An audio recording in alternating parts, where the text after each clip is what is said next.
Hello, welcome to Electrical Presentations. Today I'm going to discuss three-way switches and how they work. Three-way switches are the switches that are used when two switches are needed to control a light or lights. They are usually found at the two ends of a hallway or a stairway.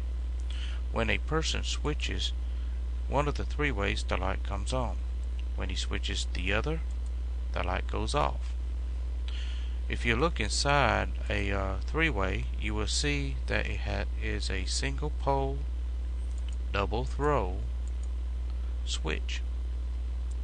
When you switch a three-way, it breaks with one contact and it mates with the other.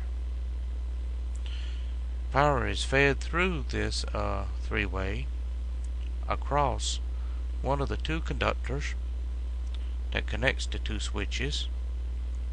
These two conductors are known as travelers. If the switch is in the correct position, then power is feeding through this conductor will feed through the second three-way and energize the light. Here I'll demonstrate the two three-ways in the other position.